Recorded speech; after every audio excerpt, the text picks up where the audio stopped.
It's a Wonderful Knife is directed by Tyler McIntyre and is currently playing in limited theaters. Now, in case you didn't know, this is sort of play off the 1946 classic It's a Wonderful Life, except a wonderful knife. And of course, it's a horror version. Anyhow, though, we have Winnie, who's out hanging with her friends on Christmas night. Later in that evening, there's a killer who looks like Moon Knight, taking people out in brutal ways. And she just happens to be the one who takes down the killer. The unfortunate thing is, she loses her best friend and feels guilty about that. 1 year later, it's Christmas Day again. Her family and the entire town are acting as if the incident never happened. This really bothers her to the point where she actually wishes she no longer actually even existed, ever. Wish granted.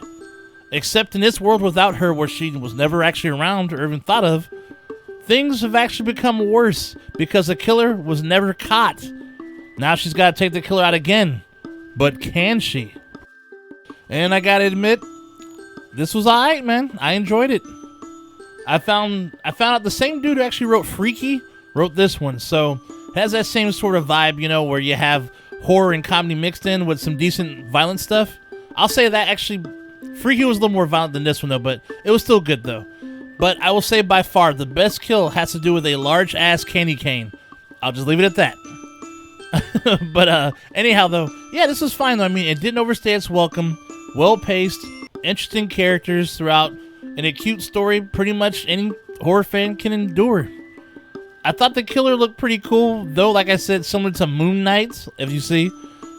Killer in all white was something different. I mean, normally slashers wear, you know, some kind of darker clothing, but I'm here for it. Almost like a superhero gone bad, I guess, you know, in a way. And my man Justin Long is in this one. I think it's safe to say he is horror royalty at this point, right? I still feel his best role was Derry in Jeepers Creepers, though. Fucking classic.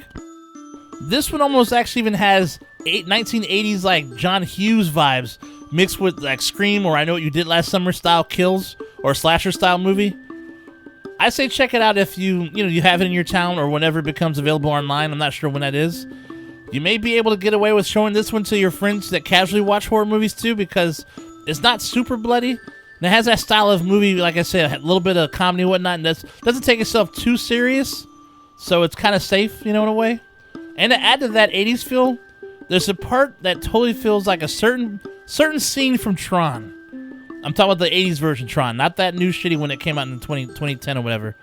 But when you see it, those who know exactly what I'm talking about, they know. But anyhow, though. Now, staying with the whole Christmas slasher theme, I recommend you check out Better Watch Out. On a quiet suburban street, a babysitter must defend a 12-year-old boy from intruders, only to discover it's far from a normal home invasion. Dude, this one has a really good twist in it that you will not see coming, I promise you, dude. And it's available on YouTube.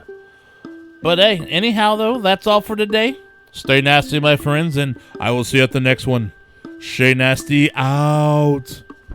I'll see you soon. Like and subscribe.